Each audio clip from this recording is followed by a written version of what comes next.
hand in hand for you, which some of our units have not been that way in the past.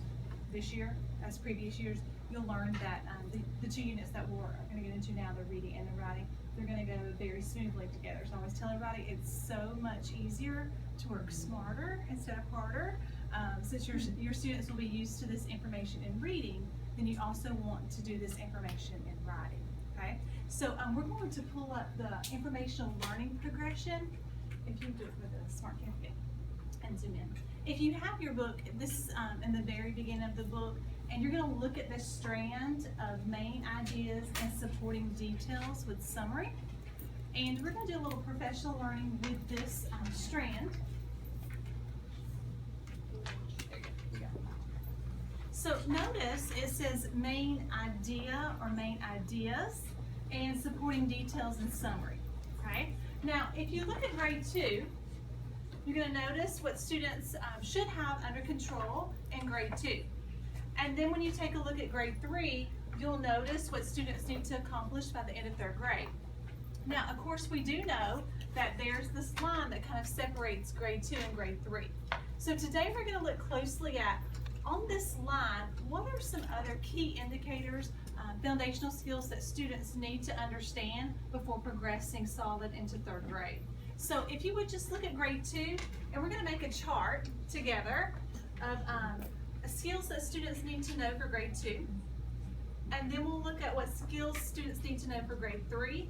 And then maybe something that's missing in the middle that we can work on for this unit. Okay, so let's look at grade 2 together. And this progression is also in your unit of study. So looking at grade 2, what are a few things that you notice that kids definitely need to have under control to master the 2nd grade of this strand of main idea? The big topic.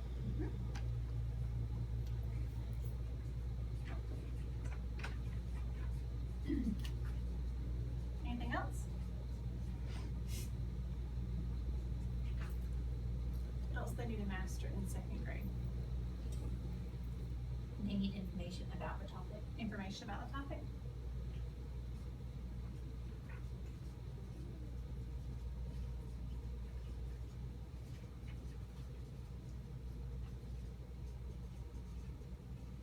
Anything else for 2nd grade? Kind of skinny in 2nd grade, right? Now look at 3rd grade. Yes, it gets a little bit larger, right? So that's why this tricky part is figuring out, okay, yes, they've mastered this in 2nd grade.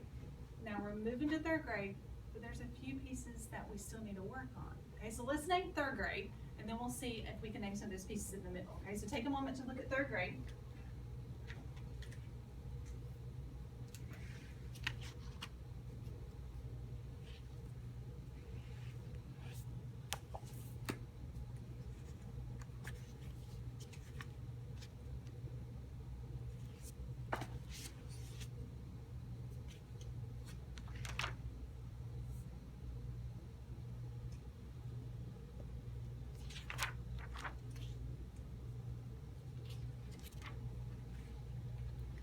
You're still doing main idea, but you want to do, you're not looking at for one word necessarily, you're looking more for like, you know, like they're talking about a pop-out sentence or, you know, a statement, you're saying this is the main idea. So it's more than just a word or just maybe one word. So the pop-out sentence.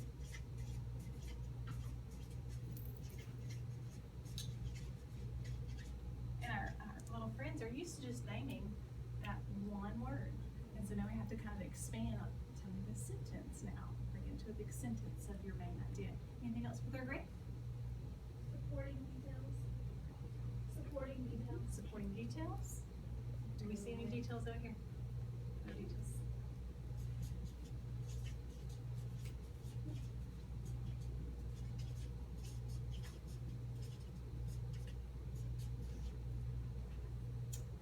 Summarizing.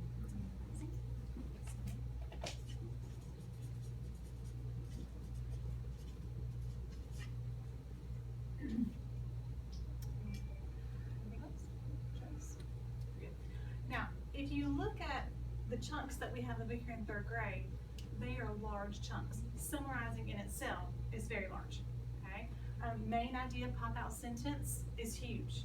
So there may be something that's kind of grayscale on this progression that we may need to teach into for our students, maybe in a small group or maybe a large group, depending upon your class, to make sure they have a solid foundation for moving from second grade to third grade.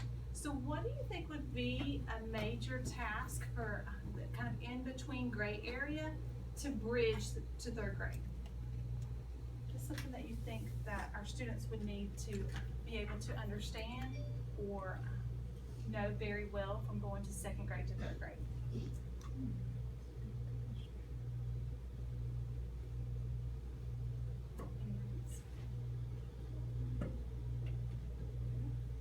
Could it be as simple as, just, what makes something important, like when it comes to a detail? So important details? Like what gives a detail significance?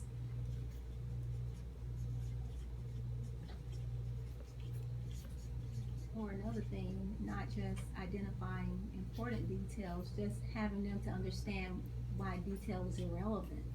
So relevant. So relevant details.